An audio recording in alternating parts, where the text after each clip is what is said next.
શાસનપતિ શ્રવણ ભગવાન મહાવીર સ્વામીને ભાવપૂર્વક વંદન. અસીમ ઉપકારી રાશસન પરમ ગુરુદેવ આપ શ્રીના શ્રી ચરણોમાં ભાવપૂર્વક વંદન. સર્વરત્નાદિક મુનિ ભગવંતોના શ્રી ચરણોમાં ભાવપૂર્વક વંદન. બધાની આઈઝ ક્લોઝ, ધ્યાન મુદ્રા.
Relax, eyes open.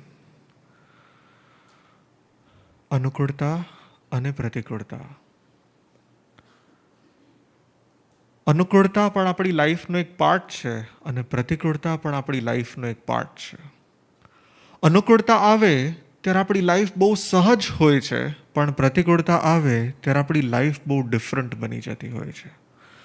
અનુકૂળતામાં તો આપણે નોર્મલ હોઈએ છીએ અને પ્રસન્ન હોઈએ છીએ, પણ પ્રતિકૂળતામાં હંમેશા આપણે નોર્મલ રહેતા નથી અને આપણી પ્રસન્નતા પણ ચાલી જાય છે. અને એટલા જ માટે કદાચ અનુકૂળતામાં શું કરવું તે શીખવું કદાચ એટલું જરૂરી નથી, પણ પ્રતિકૂળતાની પરિસ્થિતિ આવે તેમાં શું કરવું, કેવી રીતે પ્રતિકૂળતાને હેન્ડલ કરવી, તે સિચ્યુએશનને, તે સમયને, તે જેટલા પણ સમય સુધીની પ્રતિકૂળતા છે તે સમયને કેવી રીતે પાસ કરવું તે શીખવું બહુ જરૂરી હોય છે. તમારો એક્સપિરિયન્સ શું કહે છે? અનુકૂળતામાં સમય લાંબો લાગે કે પ્રતિકૂળતામાં સમય લાંબો લાગે? શેમાં સમય લાંબો લાગે? અનુકૂળતામાં તો એવું લાગે કે ફટાફટ આખો દિવસ પસાર થઈ ગયો અને દિવસોના દિવસો નીકળી ગયા, પણ જ્યારે પ્રતિકૂળતા આવે ત્યારે 1 કલાક 1 દિવસ જેવી લાગે. ઘણા બધા લોકો તપસ્યા કરતા હોય, રાઈટ? જ્યારે નોર્મલ ફૂડ વાપરતા હોય ને ત્યારે ક્યાં આખો દિવસ વયો જાય ને ખબર ન પડે, પણ એક જ દિવસનો ઉપવાસ કર્યો હોય તો શું થાય? સાંજની રાત ક્યારે પડે બરાબર તે લાગે કે ઘણા દિવસોના દિવસો જઈ રહ્યા છે અને સમય શું લાગે? બહુ મોટો લાગે. અને એટલા જ માટે જ્યારે બહુ મોટો સમય લાગે ત્યારે પેશન્સ રહે કે પેશન્સ જાય? શું થાય? પેશન્સ જતી રહે. ને એટલા જ માટે પ્રતિકૂળતામાં હંમેશા પેશન્સ આપણી ઘટતી હોય છે અને અનુકૂળતામાં તો પેશન્સની કાંઈ જરૂર નથી હોતી. ક્યાં વ્યક્તિનો સમય જાય તેને ખબર પણ પડતી નથી. ને એટલા જ માટે અનુકૂળતાના સમયે, પ્રતિકૂળતાના સમયે સૌથી ફર્સ્ટ સ્ટેપ છે એક્સેપ્ટન્સ. અને તે એક્સેપ્ટન્સને કેવી રીતે લાવવું, તે જે સમય બહુ લાંબો લાગે છે તે લાંબા સમયને એક્સેપ્ટ કેવી રીતે કરવું તે આપણે આ સેશનમાં સમજી રહ્યા છીએ. એટલા જ માટે કેવળનાની ભગવાને જોયું કે આખો જે સમય છે ને તે અનંત કાળનો સમય છે. વર્ષોથી આપણો આત્મા એક ભવથી બીજા ભવ, બીજા ભવથી ત્રીજા ભવને એમ કરતા ન કોઈ શરૂઆત અને ન કોઈ અંત. તે અનંત કાળ જે છે તે અનંત કાળ અમુક સમયમાં ડિવાઇડેડ છે અને તેને કહેવાય છે કાલચક્ર.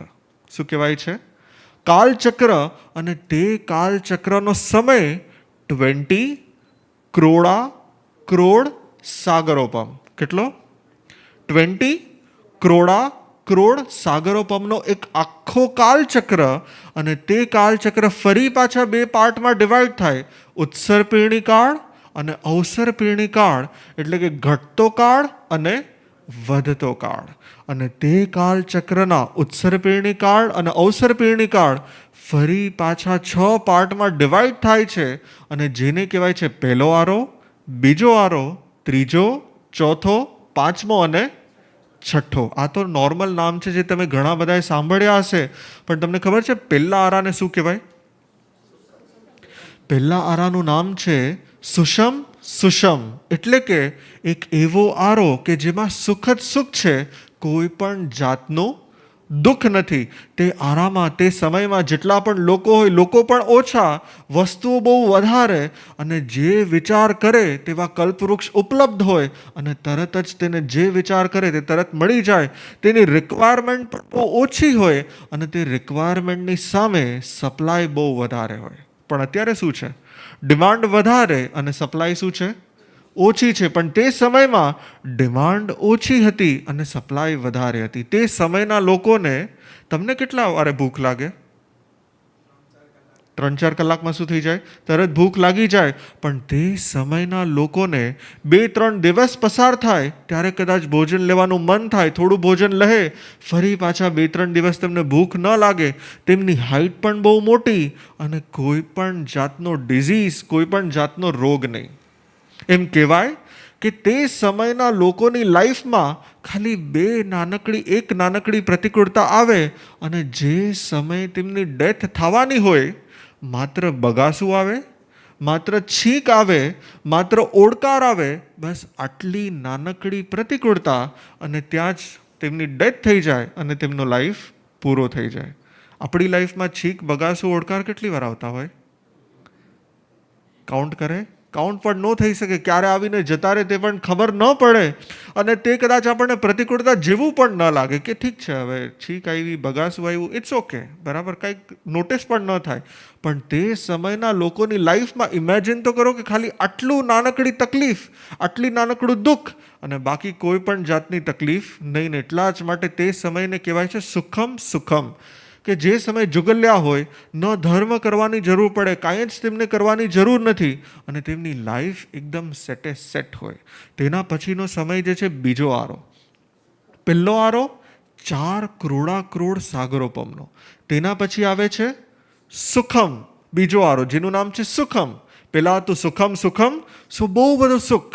પછી આવ્યું ખાલી સુખમ, સો સુખ છે પણ પહેલા કરતાં થોડું ઓછું છે. પણ દુઃખ છે તો કે ના, જરા પણ દુઃખ નથી. તેમની લાઈફમાં પણ કલ્પવૃક્ષ છે. હા, થોડાક ઓછા થઈ ગયા છે, થોડા લોકો વધારે થઈ ગયા છે, પણ છતાં પણ જેટલી ડિમાન્ડ છે તેના કરતાં અનેક ગણી વધારે સપ્લાય છે. તમે જો, જ્યારે પણ ડિમાન્ડ બહુ વધારે હોય અને સપ્લાય ઓછી હોય, ત્યારે ઝઘડા થશે, ત્યારે ક્યાંક ને ક્યાંક વિવાદ થશે, ત્યારે ક્યાંક ને ક્યાંક પ્રોબ્લેમ થશે, અને દેશ વચ્ચે પણ પ્રોબ્લેમ થશે, અને લોકો વચ્ચે પણ પ્રોબ્લેમ થશે. પણ જ્યારે ડિમાન્ડ કરતાં સપ્લાય બહુ વધારે છે, તો પ્રોબ્લેમનું કોઈ કારણ હોય કે ન હોય? કોઈની સાથે ઝઘડા કરવાનું મન થાય કે ન થાય? કાંઈ જરૂર જ ન પડે. જે ઈચ્છા કરે બધી જ પૂરી થાય છે. અને તેવો આરો છે બીજો આરો, જેનું નામ છે સુખમ. અને તે આરો 3 કરોડ સાગરોપમનો છે. પહેલો આરો 4, બીજો આરો 3. તેના પછી આવે છે થર્ડ આરો, જેનું નામ છે સુખમ દુઃખમ. સુખમ સુખમ, સુખમ સુખમ દુઃખમ. મેજોરિટી સુખ અને થોડું દુઃખ, તે છે ત્રીજો આરો. હજી કલ્પવૃક્ષ ઓછા થઈ ગયા, કલ્પવૃક્ષની ક્વોલિટી ઘટી ગઈ, તેની કેપેસિટી ઓછી થઈ ગઈ, લોકો થોડા વધી ગયા, હવે ક્યાંક ને ક્યાંક શોર્ટેજ થોડી ફીલ થવા લાગી. પણ છતાં પણ એમ કમ્ફર્ટ છે, એમ કાંઈ પ્રોબ્લેમ આવે એવું નથી, એમ કાંઈ વાંધો આવું નથી. તેવો આરો, તે છે ત્રીજો આરો. અને ત્રીજો આરો જેમ જેમ પૂરો થતો જાય, તેમ કલ્પવૃક્ષ છેલ્લે ઓછા થઈ જાય. ધીરે ધીરે કરતાં કલ્પવૃક્ષ એક્સટિંક્ટ થઈ જાય, બચે જ નહીં. અને પછી હવે જ્યારે તમે જો, જ્યાંથી ઇઝીલી મળતું હોય અને હવે મળવાનું બંધ થઈ જાય, તો હવે શું કરવું પડે? શું કરવું પડે? વ્યક્તિએ મહેનત કરવી પડે, વ્યક્તિએ પ્રયત્ન કરવો પડે, વ્યક્તિએ પુરુષાર્થ કરવો પડે, વ્યક્તિએ પોતાની નીડ્સને પૂરી કરવા માટે કંઈક ને કંઈક પ્રોસેસ કરવી પડે, કંઈક ને કંઈક એફર્ટ મૂકવા પડે. અને એટલા જ માટે ત્રીજો આરો જ્યારે પૂરો થતો હોય, ત્યારે લોકો કામ કરવાની શરૂઆત કરે. ત્યાં સુધી શું હોય? ત્યાં સુધી કાંઈ કામ કરવાની જરૂર નથી. તમે જો, તમને કમ્ફર્ટ શેમાં હોય? કાંઈ કામ કરવું પડે તો કમ્ફર્ટ હોય, કે કાંઈ કામ ન કરવું પડે તો કમ્ફર્ટ હોય? શું હોય? કાંઈ કામ ન કરવું પડે તો શું થાય? એકદમ કમ્ફર્ટ. ગિરનારમાં આવ્યા છીએ, કાંઈ કરવાની જરૂર નથી, પણ કલકત્તા જઈએ તો શું થાય? ઘણું બધું કરવું પડે ને, રાઈટ?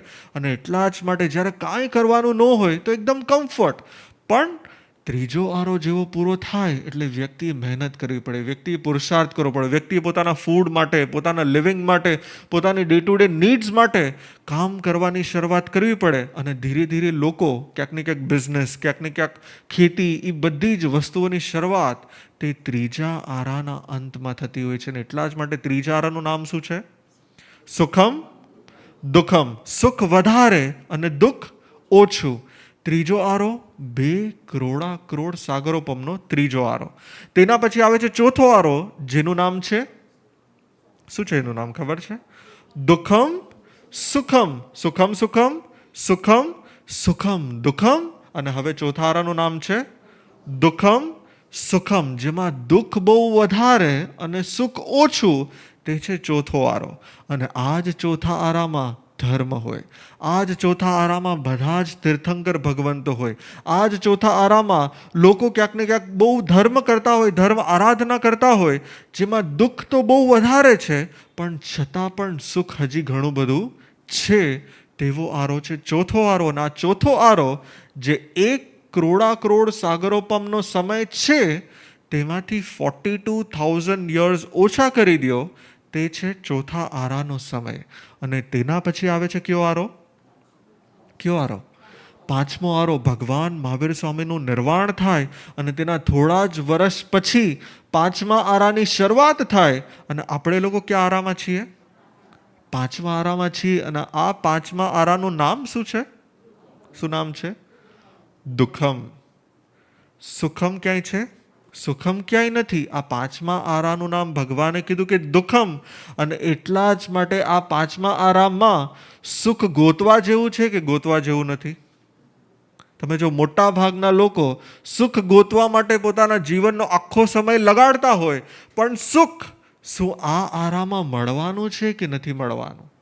નથી મળવાનું. ને એટલા જ માટે આ આરો જે છે તે દુઃખનો આરો છે. આ આરો જે છે તે પ્રતિકૂળતાનો આરો છે. અને એટલા જ માટે જે વ્યક્તિ તે વસ્તુનો સ્વીકાર કરી લે છે કે આ કાળ જ દુઃખનો છે, આ કાળ જ પ્રતિકૂળતાનો છે, આ કાળ જ તકલીફનો છે, આ કાળ જ વેદનાનો છે, તો તે વ્યક્તિ તે પ્રતિકૂળતાનો સહજ સ્વીકાર કરી શકે કે ન કરી શકે? અને એટલા જ માટે એક્સેપ્ટન્સને લાવવા માટે જેમ જેમ તમે આ રિયલાઇઝ કરશો કે આ કાળ શેનો છે? આ કાળ જ દુઃખનો છે, આ કાળ જ પ્રતિકૂળતાનો છે, તો આમાં તો પ્રતિકૂળતા બહુ સહજ છે. આ પ્રતિકૂળતા આવી છે તો કાંઈ નવું નથી આવ્યું, કેમ કે ભગવાને કીધું છે કે આ કાળમાં સુખ તો છે જ નહીં. અને પાંચમો આરો 21,000 વર્ષનો પાંચમો આરો. જેમ જેમ સમય જતો જશે તેમ તેમ દુઃખ વધતું જશે, જેમ જેમ સમય જતો જશે તેમ તેમ તકલીફ વધતી જશે, પીડા વધતી જશે, બીમારી વધતી જશે. તમે બરાબર ચેક કરો, 100 વર્ષ પહેલાં જેટલા ડિઝીઝ હતા, શું અત્યારે તેટલા ડિઝીઝ છે કે તેનાથી વધી ગયા છે? શું થઈ ગયું છે? વધી ગયા છે. 100 વર્ષ પહેલાં જેટલો ટ્રાફિક હતો અને રોડ ઉપર જતા લોકોને જેટલો પ્રોબ્લેમ થતો હતો, તેટલો ટ્રાફિક આજે છે કે તેનાથી વધી ગયો છે? શું થઈ ગયું? વધી ગયું છે. 100 વર્ષ પહેલાં જેટલું પોલ્યુશન હતું તેટલું છે કે તેનાથી વધ્યું છે?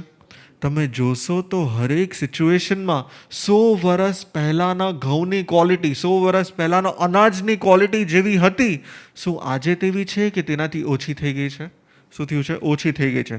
100 વર્ષ પહેલાં જેટલી પણ જીવાત હતી, શું તેટલી જ જીવાત જે ભોજનના પદાર્થોમાં જે જીવાત ઉત્પન્ન થતી હતી, શું તેટલી થાય છે કે તેનાથી વધી ગઈ છે? તો કે તેનાથી વધી ગઈ છે. તમે જોશો 100 વર્ષ પહેલાં જેટલી ગરમી હતી તેટલી ગરમી છે કે તેનાથી વધી ગઈ છે? હરેક વસ્તુને તમે કમ્પેર કરશો ને તો તમને ખાલી 100 વર્ષના સ્પેનમાં રિયલાઇઝ થશે કે દુઃખનો, પ્રતિકૂળતાની ક્વોન્ટિટી ક્યાંક ને ક્યાંક વધી ગઈ છે. અને એટલા જ માટે જેમ જેમ દિવસો, મહિનાઓ ને વર્ષો આગળ વધે છે તેમ તકલીફ ઘટવાની છે કે વધવાની છે? શું થવાની છે? વધવાની છે. ને એટલા જ માટે ઘણા બધા લોકો, અરે આ તકલીફ આવી ગઈ, આ વેદના આવી ગઈ, આ પીડા આવી ગઈ, આ રોગ આવી ગયો, આમ થઈ ગયું, આવું થઈ ગયું, તેવું થઈ ગયું, તેને રોવાથી કે તેને ગાવાથી તે તકલીફ ઘટશે કે નહીં ઘટે? તો કે ક્યારેય પણ તકલીફને, પ્રતિકૂળતાને, વેદનાને રોવાથી, ગાવાથી ક્યારેય ઘટતી નથી, પણ તેનો સ્વીકાર કરવાથી જ હંમેશા તે પ્રતિકૂળતાની અનુભૂતિ, તે દુઃખની અનુભૂતિ હંમેશા ઓછી થતી હોય છે. તમે જો ઘણા બધા લોકો ઉપવાસ કરે અને જે વ્યક્તિ ઉપવાસનો સ્વીકાર કરી લે ને તેને ઉપવાસમાં ઓછી તકલીફ ફીલ થશે.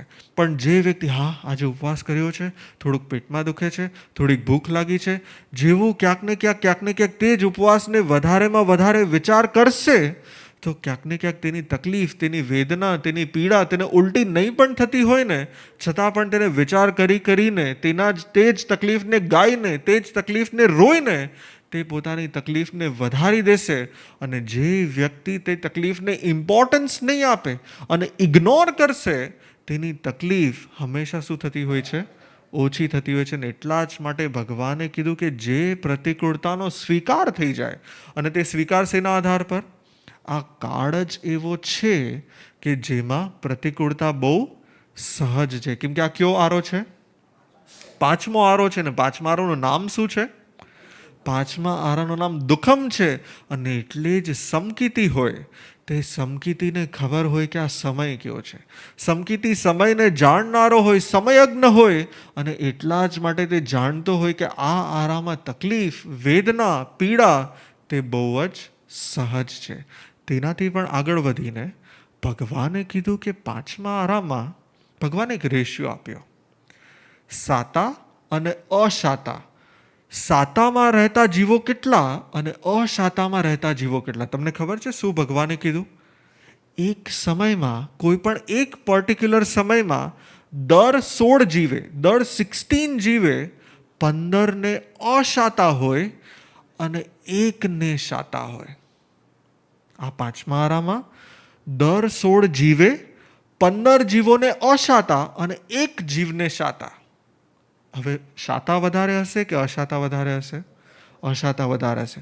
અશાતા ભોગવતા જીવો વધારે હશે કે શાતામાં રહેતા જીવો વધારે હશે? ક્યાં જીવો વધારે હશે? ઓબ્વિયસલી અશાતાવાળા જીવો વધારે હશે. ને એના કરતાં પણ વધારે એક હ્યુમન સાયકોલોજી છે. તમે જો બરાબર ચેક કરો, સ્કૂલમાં કોઈ બાળક હોય, તે બાળકને એકને જ ખાલી પનિશમેન્ટ મળે તો તેને પ્રોબ્લેમ બહુ વધારે થાય. પણ તેની સાથે આખા ક્લાસને પનિશમેન્ટ મળે તો શું થાય? તો પછી શું થાય? ચાલે, હવે બધાને પનિશમેન્ટ મળી છે ને, બધાને જે મારું થાય છે તે બધાનું થાય છે, ઇટ્સ ઓકે. એક્સેપ્ટન્સ આવે કે ના આવે? પણ જો એકને જ ખાલી થયું હોય તો એક્સેપ્ટન્સ આવે કે ન આવે? ના, અરે મારી સાથે જેમ થયું, હવે તો બધા સામે મારું ઇન્સલ્ટ થઈ ગયું ને, આમ કેમ ચાલે? ટીચર કાંઈ સમજતા નથી, પણ બધા સાથે થાય તો ઇટ્સ ઓકે. માનો કે તમે જ્યાં રહેતા હો, બરાબર, ખાલી તમારા ઘરની લાઇટ જતી રહે, પાવર કટ ઓફ થઈ જાય તો તમને વધારે પ્રોબ્લેમ થાય કે તમારા આખા એરિયાનો પાવર કટ થઈ જાય તો તમને વધારે પ્રોબ્લેમ થાય? શેમાં થાય? એકનો પાવર કટ થાય, અરે આવું શું થઈ ગયું, અમારો જ પાવર કટ કરી નાખ્યો, આ લોકો બરાબર કામ કરતા નથી. પણ આખા એરિયાનો જતો રહ્યો હોય તો ઠીક છે, બધી જગ્યાએ પાવર કટ થયો છે, બધી જગ્યાની લાઇટ વહી ગઈ છે, તો ઇટ્સ ઓકે, ચાલશે. અને એટલા જ માટે જેવો આપણે તે વિચાર કરીએ છીએ, જ્યારે પણ આપણી લાઈફમાં તકલીફ આવે, પીડા આવે, વેદના આવે, તેવા સમયે જો આપણે એ વિચાર કરીએ છીએ કે મારી સાથે બીજા 15 જીવો છે જેને ક્યાંક ને ક્યાંક તકલીફ છે, પીડા છે, વેદના છે, હું એકલો નથી, તો શું થશે? ઓટોમેટિકલી તે તકલીફનું એક્સેપ્ટન્સ વધારે થઈ જશે. પણ જેવો આપણે વિચાર કરશું કે ના, મારી સાથે જ આમ કેમ થયું, બધું મારી જ સાથે થાય છે, મને જ આવી તકલીફ આવે છે. તમે બરાબર ચેક કરો, કોઈ પણ બીમારી તમને થશે, તમને એકલાને થશે કે આ જગતમાં કેટલા બધા હસા જેને આવી બીમારી થશે? શું થશે? કોઈ પણ રોગ શું ખાલી આખા વર્લ્ડમાં એક વ્યક્તિને થતો હોય કે અનેકને થતો હોય? અનેકને થતો હોય. કોઈ પણ તકલીફ તમે ચેક કરશો તો જે પણ તકલીફને તમે ચેક કરશો ને, તે તકલીફ બીજા અનેકોને થઈ જ હશે. અને જેવું વ્યક્તિને તે રિયલાઇઝ થાય કે મારી સાથે ઘણા બધા એવા છે કે જ્યાં તકલીફને ભોગવી રહ્યા છે, તો તેનામાં એક્સેપ્ટન્સ બહુ સહજતાથી આવવા લાગશે. અને એટલા જ માટે આપણે આ સેશનમાં સમજીએ છીએ કે હું મારા એક્સેપ્ટન્સને કેવી રીતે વધારી શકું. અલગ અલગ વિચારથી, અલગ અલગ પ્રયોગ કરીને, અલગ અલગ વિચારધારાથી હું મારી અંદરમાં પ્રતિકૂળતા આવે છે તે પ્રતિકૂળતાનો સ્વીકાર કેવી રીતે લાવી શકું. આ કાળ એવો છે કે જે દુઃખનો કાળ છે, તો તરત જ એક્સેપ્ટન્સ આવશે. મારી સાથે બીજા ઘણા બધા જીવો છે જે અત્યારે સેમ ટાઈપનું દુઃખ ભોગવી રહ્યા છે, તકલીફ ભોગવી રહ્યા છે, તો એક્સેપ્ટન્સ સહજ થશે. તેનાથી પણ આગળ વધીને જ્યારે પણ તમારી લાઈફમાં તકલીફ આવે અને તમને એક્સેપ્ટ ન થતું હોય એવા સમયે તમે તમારી આસપાસમાં જુઓ, તમારી આસપાસના બીજા જીવો સાથે પોતાની લાઈફને કમ્પેર કરો, તમને રિયલાઇઝ થશે તમારા કરતાં વધારે પ્રોબ્લેમમાં ઓછા જીવો હશે કે વધારે જીવો હશે? તમને ને મને જેટલા પણ પ્રોબ્લેમ્સ આવે છે તેના કરતાં વધારે પ્રોબ્લેમમાં બીજા જીવો વધારે હશે કે ઓછા હશે? કેટલા હશે? કેટલા હશે? તો કે ભગવાને કીધું કે અનંત જીવો આપણી સામે, આપણા કરતાં અનંત જીવો એવા છે જેને આપણા કરતાં વધારે તકલીફ, વધારે પીડા, વધારે વેદના, વધારે પ્રતિકૂળતા છે. કેટલા જીવો? કેટલા જીવો? અનંત જીવો. તમે બરાબર ચેક કરો, જેટલા પણ જીવો નિગોદના જીવો છે તે નિગોદના જીવોને તો અનંત જીવો વચ્ચે એક બોડી, અનંત જીવો વચ્ચે એક બોડી. માનો કે તમે અહીંયા આવ્યા હો, માનો કે તમે શિબિરમાં આવ્યા હો અને શિબિરમાં એક રૂમમાં 7 લોકોને રાખવામાં આવે. પારસધામનો એક રૂમ કેટલા લોકો માટે બનેલો છે? મેક્સિમમ 3 લોકો, બરાબર? 3ના બદલે 7 લોકોને રાખવામાં આવે. શું કરશો તમે? તમને ગમશે કે નહીં ગમે? તરત તમે કમ્પ્લેન કરશો. કેમ કમ્પ્લેન કરશો? તો કે ભાઈ 7 લોકો કેવી રીતે એટલા નાના રૂમમાં 7 લોકો કેવી રીતે એડજસ્ટ થઈએ? બરાબર, બધું ક્યાં સૂઈએ, ક્યાં જગ્યા, ક્યાં સામાન રાખીએ, કાંઈ કરી જ ન શકીએ. પણ ઇમેજિન કરો કે અનંત જીવો એક શરીરમાં, અને તે શરીરની સાઇઝ કેટલી? સાઇઝ કેટલી? તો કે સોયની અણી. ભગવાને કીધું કે સોયનું જે ટોપ પાર્ટ છે ખાલી તેને જ પ્રેક કરીને બહાર કાઢો અને જેટલો માઇન્યુટ પાર્ટિકલ તેમાં હોય તેમાં પણ અસંખ્ય શરીર છે અને તે દરેક અસંખ્ય શરીરમાં અનંત જીવો છે. તેનું શરીરની સાઇઝ કેટલી? તો કે સાવ માઇન્યુટ. અને તેટલી માઇન્યુટ સાઇઝમાં કેટલા જીવો? અનંત જીવો. હવે એ અનંત જીવોને એક સાથે બધાને વિચાર થાય તો જ ભોજન કરી શકે, એક સાથે બધું કંઈ કરવાનું થાય તો જ તે કરી શકે. તેનું ફ્રીડમ છે કે નથી? તો કે નથી. આપણું દુઃખ વધારે કે તે અનંત કાયમાં જે નિગોદમાં જેટલા પણ જીવો છે તેનું દુઃખ વધારે? કોનું દુઃખ વધારે? આપણું દુઃખ વધારે કે તેનું દુઃખ વધારે?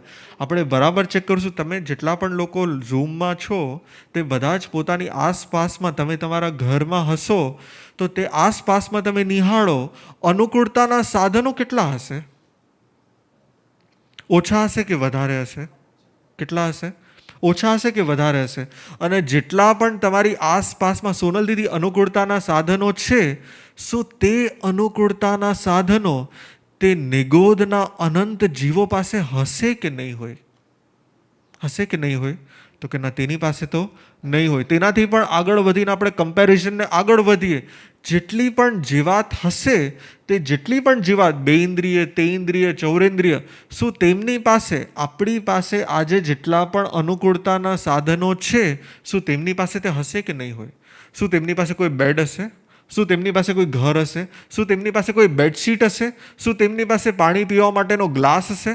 તમે ચેક કરશો ને તો એવી કેટલીય વસ્તુઓ હશે જે અનુકૂળતાના સાધનો મારીને તમારી પાસે હશે, પણ એવા અનંત જીવો છે કે જેમની પાસે તે અનુકૂળતાના સાધનો છે જ નહીં. ને તેનાથી પણ આગળ વધીને કદાચ 2 ઇન્દ્રિય, 3 ઇન્દ્રિય, 4 ઇન્દ્રિયને છોડી દઈએ, પંચેન્દ્રિયનો વિચાર કરીએ તો ઘણા બધા ડોગ્સ, ઘણી બધી કેટ, ઘણી બધી કાઉ, કેટલાય પંચેન્દ્રિય જીવોને જોશું. શું તેની પાસે તેવા અનુકૂળતાના સાધનો હશે?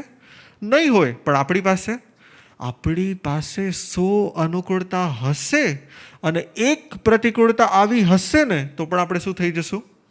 દુઃખી થઈ જશું. પણ તેની પાસે તો 100 અનુકૂળતા પણ નથી અને છતાં પણ 100 પ્રતિકૂળતાની વચ્ચે પણ એક અનુકૂળતા મળી જાય તો તે સુખી હોય કે દુઃખી હોય? શું હોય? તમે ગાયને એક રોટલી ખવડાવો અથવા ડોગીને કંઈક બિસ્કિટ આપો, તે સુખી થઈ જશે કે દુઃખી થશે? સુખી થઈ જશે. 100 પ્રતિકૂળતા વચ્ચે પણ એક અનુકૂળતામાં તે જીવ સુખી થાય છે અને આપણે 100 અનુકૂળતા વચ્ચે એક પ્રતિકૂળતા આવે અને આપણે શું થઈ જઈએ છીએ? દુઃખી થઈ જઈએ છીએ. ને એટલા જ માટે જે વ્યક્તિ પોતાની આસપાસના જીવોને નિહાળે છે, તેમની સાથે કમ્પેર કરે છે, તો તેને પોતાની લાઈફમાં આવતી પ્રતિકૂળતા બહુ સહજતાથી એક્સેપ્ટ થઈ જાય છે. અને એટલા જ માટે સૌથી ફર્સ્ટ આ કાળ એવો છે કે જેમાં દુઃખ જ દુઃખ આવવાનું છે, દુઃખનો કાળ છે, અને એટલા જ માટે મારે આવતા દરેક દુઃખને, આવતી દરેક પ્રતિકૂળતાને શું કરવી છે? એક્સેપ્ટ કરવી છે. જે પણ દુઃખ, જે પણ તકલીફ આવે છે તે મારી સાથે ભગવાને કીધું કે હજી બીજા 15 જીવો એવા છે કે જેને મારા જ જેવી દુઃખ, મારા જ જેવી તકલીફ છે, અને એટલા જ માટે હું એકલો નથી. મારી સાથે ઘણા બધા છે જે અત્યારે પણ તકલીફમાં ને પીડામાં જીવી રહ્યા છે, અને તેનાથી પણ આગળ વધીને મારા કરતાં વધારે અનંત જીવો એવા છે કે જે મારા કરતાં વધારે તકલીફમાં, વધારે પીડામાં, વધારે વેદનામાં છે. અને એટલે મને આવતી તકલીફ, મને આવતી પીડા, મને આવતી પ્રતિકૂળતા, તેને મારે શું કરવી છે? એક્સેપ્ટ, એક્સેપ્ટ અને એક્સેપ્ટ. કોઈને કઈ ક્વેશ્ચન? Yes, question.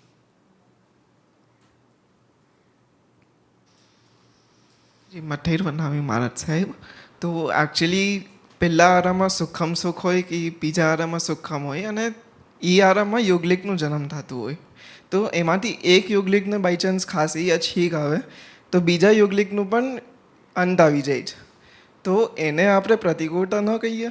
બંનેને એકને છીંક આવે, એકને ખાંસી આવે અને તેની ડેથ થઈ જાય, બંને? રાઈટ? બંનેની એક સાથે જ ડેથ થઈ જાય. હા, તે એક નાનકડી, હવે માનો કે છીંક ખાંસી આપણને પ્રતિકૂળતા લાગે તો એ પ્રતિકૂળતા તરીકે ગણાતી નથી, પણ તેના માટે એક નાનકડી પ્રતિકૂળતા છે, રાઈટ?